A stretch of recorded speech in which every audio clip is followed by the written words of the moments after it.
नमस्कार। ज्वलंत मुद्दों पर आधारित हमारी राय में आप सभी का स्वागत करता हूं। मैं हूं राजीव। तो दोस्तों, इजराइल के मसले पर भारत सरकार के एक बयान से मोदी जी बुरी तरह से फंस गए हैं। बीजेपी ने इजराइल मुद्दे पर पहले तो कांग्रेस को घेरने की कोशिश की थी और कांग्रेस की नीयत पर बीजेपी नेताओं ने सवाल भी उठाए थे, लेकिन अब केंद्र सरकार को कांग्रेस के रुख का ही समर्थन करना पड़ रहा है। जी हां, बिल्कुल आप सही सुन रहे हैं, और जिसके कारण मोदी जी और बीजेपी दोनों की फजीहत हो रही है। नेहरू जी की बनाई नीति पर आखिर पीएम मोदी के नेतृत्व वाली सरकार को चलना ही पड़ा है, जिससे अब नरेंद्र मोदी पर सवाल उठ रहे हैं। दरअसल 7 अक्टूबर को इजराइल पर हुए आतंकी हमले के फौरन बाद पीएम नरेंद्र मोदी ने इजराइल के समर्थन में खड़े होने का ट्वीट कर दिया था, लेकिन फिलिस्तीन पर जब इजराइल का हमला हुआ तो मोदी जी के रुख पर सवाल उठने लगे थे कि अब वो किसके साथ खड़े हैं। क्या आजादी के बाद से फिलिस्तीन को लेकर भारत की सरकारों का जो रुख रहा है, क्या अब मोदी सरकार उसे पलट देगी? ये सवाल भी उठा। इस बीच कांग्रेस ने अपनी एक बैठक में इस युद्ध पर दुख जतलाते हुए फिर से फिलिस्तीन की गरिमा और संप्रभुता बहाली की मांग की थी। कांग्रेस के इस रुख पर बीजेपी के फायर ब्रांड नेताओं ने खूब आग उगली।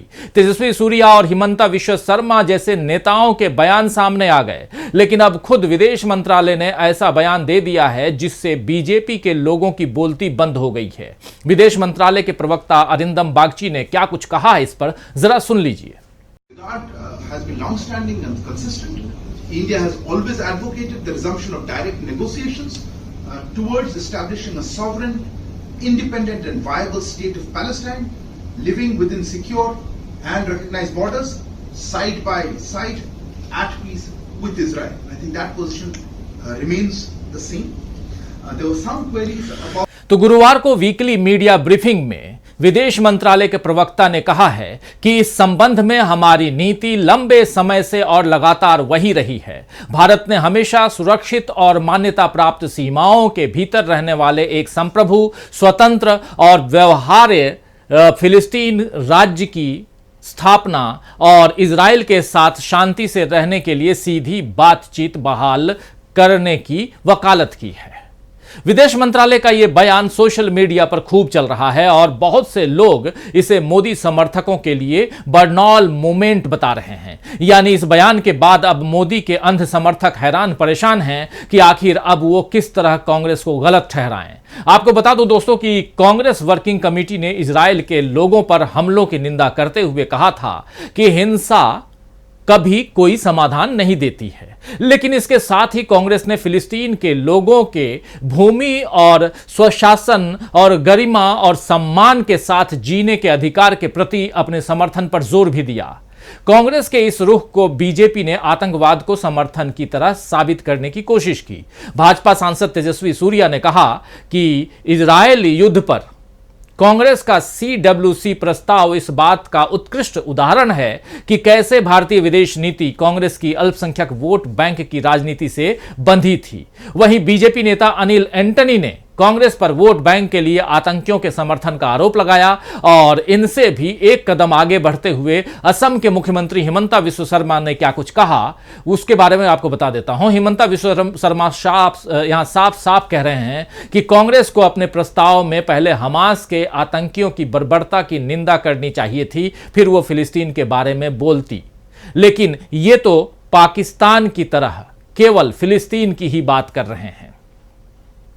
तो चुनावों के मौके पर जब बीजेपी को कांग्रेस को घेरने का कोई मुद्दा नहीं मिल रहा, तो उसने इजराइल फिलिस्तीन विवाद को भारत की अंदरूनी राजनीति में घसीटने की कोशिश की, लेकिन इस कोशिश में भी बीजेपी को मात मिली। विदेश मंत्रालय का बयान बीजेपी के रुख को और खासकर पीएम नरेंद्र मोदी के रुख को काटता हुआ दिख रहा है। आपको बता दूं कि 7 अक्टूबर की सुबह गाजा पट्टी के चरमपंथी समूह हमास ने इजराइल के इलाकों पर रॉकेट दागना शुरू किए, तो नरेंद्र मोदी ने 7 अक्टूबर की शाम को ही एक्स पर पोस्ट कर दिया कि इस कठिन समय में हम इजराइल के साथ खड़े हैं। इसके कुछ दिन बाद फिर से मोदी जी ने भारत के इजराइल के साथ खड़े होने की बात कही। मोदी ने कहा कि नेतन्याहू से फोन पर बात हुई, उन्होंने मौजूदा स्थिति पर अपडेट जानकारी दी। भारत के लोग इस कठिन समय में इजराइल के साथ मजबूती से खड़े हैं। भारत आतंकवाद के सभी रूपों और उसकी गतिविधियों की मजबूती से और साफ तौर पर निंदा करता है। इसके बाद से लगातार सरकार से सवाल किए जाते रहे। दोस्तों, मोदी के बयान पर भारत में इजरायली राजदूत नॉर गिलन ने कहा कि इस समर्थन के लिए इजराइल भारत की सराहना करता है। यानी मोदी के पोस्ट को भारत सरकार के आधिकारिक रवैये की तरह देखकर ही इजरायली राजदूत ने उस पर अपनी प्रतिक्रिया दी होगी। लेकिन अब भारत सरकार विदेश नीति के पुराने सिद्धांत पर चलते हुए फिलिस्तीन के लिए सहानुभूतिपूर्ण रुख दिखला रही है। आपको याद दिला दूं कि दूसरे वर्ल्ड वार के बाद हिटलर से प्रताड़ित और यूरोप से खदेड़े गए यहूदियों को फिलिस्तीन पर बसाने की चाल पश्चिमी ताकतों ने चली थी। यहूदियों ने फिलिस्तीन पर अपने कब्जे वाले हिस्से को अलग देश बनाने की मांग करते हुए जमीन का बंटवारा करना चाहा, लेकिन तब भारत में महात्मा गांधी और जवाहरलाल नेहरू इसके विरोध में थे। हालांकि अपने अखबार हरिजन में गांधी जी ने कई बार यहूदियों के खिलाफ हुई हिंसा का विरोध किया था, लेकिन साथ में इस बात का भी विरोध किया था कि यहूदी फिलिस्तीन की जमीन पर कब्जा कर रहे हैं। नेहरू जी का भी यही स्टैंड रहा था। भारत की आजादी के बाद संयुक्त राष्ट्र में फिलिस्तीन के बंटवारे का प्रस्ताव आया, तब भारत ने अरब देशों का साथ दिया और बंटवारे के खिलाफ वोट किया। इजराइल ने संयुक्त राष्ट्र की सदस्यता का फॉर्म भरा तो भारत ने इसका भी विरोध किया। लेकिन 1950 के आते आते दुनिया के नक्शे पर समीकरण बदलने लगे। बहुत से देशों ने इजराइल को मान्यता दे दी। तुर्की और ईरान जैसे मुस्लिम बहुल देशों के बाद भारत ने भी इजराइल को मान्यता दे दी। लेकिन इसके बाद भारत और इजराइल के बीच रक्षा सौदों के कारण संबंध और मजबूत होना शुरू हुए। हालांकि फिलिस्तीन के लिए भारत का स्टैंड हमेशा वही रहा जो नेहरू जी के वक्त से बना हुआ था। फिलिस्तीन के नेता यासर अराफात कई बार भारत आए। उनके इंदिरा गांधी, राजीव गांधी, नरसिम्हा राव से लेकर के अटल बिहारी वाजपेयी तक तमाम प्रधानमंत्रियों के साथ अच्छे संबंध रहे। इंदिरा गांधी की हत्या के बाद उनके अंतिम संस्कार में शामिल होने के लिए यासिर अराफात खुद आए थे दिल्ली, और उस वक्त उनकी रोती हुई तस्वीर काफी चर्चा में रही थी। इसी तरह 1999 में यासिर अराफात तत्कालीन पीएम वाजपेयी के घर पर उनसे मिले थे। इससे पहले 1977 में अटल बिहारी वाजपेयी ने अपने एक भाषण में फिलिस्तीन के लिए जमकर आवाज उठाई थी। दरअसल इमरजेंसी के बाद जनता पार्टी चुनी गई। जीत के बाद एक विजय रैली आयोजित की गई। इस रैली में अटल बिहारी वाजपेयी ने एक भाषण दिया था जिसमें वो साफ तौर पर फिलिस्तीन के अधिकारों की बात कर रहे हैं और साथ ही स्थायी शांति की वकालत भी कर रहे हैं। इस भाषण में वाजपेयी कह रहे थे कि अरबों की जिस जमीन पर इजराइल कब्जा करके बैठा है वो जमीन उसको खाली करनी होगी। यानी भारतीय जनता पार्टी के सह संस्थापक का रुख भी फिलिस्तीन के पक्ष में ही था।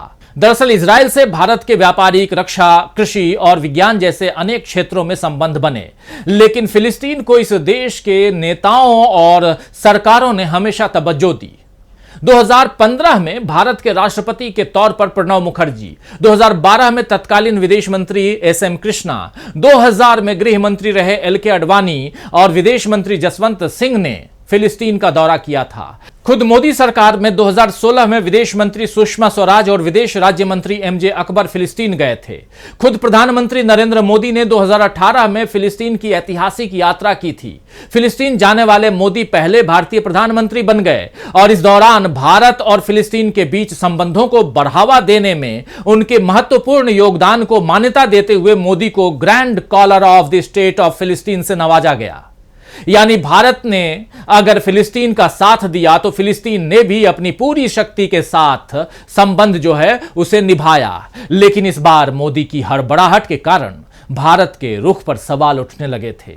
इजराइल पर आतंकी हमले को कोई सही नहीं ठहरा रहा, लेकिन इसके बाद इजराइल जिस तरह हमास के सफाए के नाम पर फिलिस्तीनियों का सफाया करने की कोशिश कर रहा है, फिलिस्तीनी जनता को तबाह करने पर उतारू हो गया है, उस पर आवाज उठाना जरूरी था। कांग्रेस शुरू से सही लाइन पर चल रही थी। अब भारत के विदेश मंत्रालय ने देर से ही सही लेकिन अपना बयान अंतर्राष्ट्रीय स्तर पर दर्ज करा दिया है। अच्छा होगा कि खुद मोदी भी इस मसले पर संतुलन बनाते हुए कोई पोस्ट करें। वैसे भी उनके समर्थकों ने राष्ट्रवाद दिखाने के चक्कर में जो चापलूसी की है उससे बीजेपी का ही नुकसान दिख रहा है। अब आगे देखते हैं क्या कुछ होता है। क्या प्रधानमंत्री नरेंद्र मोदी कोई पोस्ट करते हैं जिसमें वो इजराइल की भर्त्सना करें, जिसमें वो कहें कि इजराइल जो कर रहा है फिलिस्तीन के लिए वो गलत कर रहा है। हमास पर आप हमला करिए वो ठीक है, लेकिन फिलिस्तीन के लोगों के साथ जो आप कर रहे हैं वो कितना उचित है, ये बात प्रधानमंत्री को भी बतानी होगी। अगर वो नहीं बताते हैं तो साफ दिखाई दे रहा है कि प्रधानमंत्री बुरी तरह इजराइल के मसले पर फंस गए हैं। तो आज के लिए बस इतना ही। नमस्कार।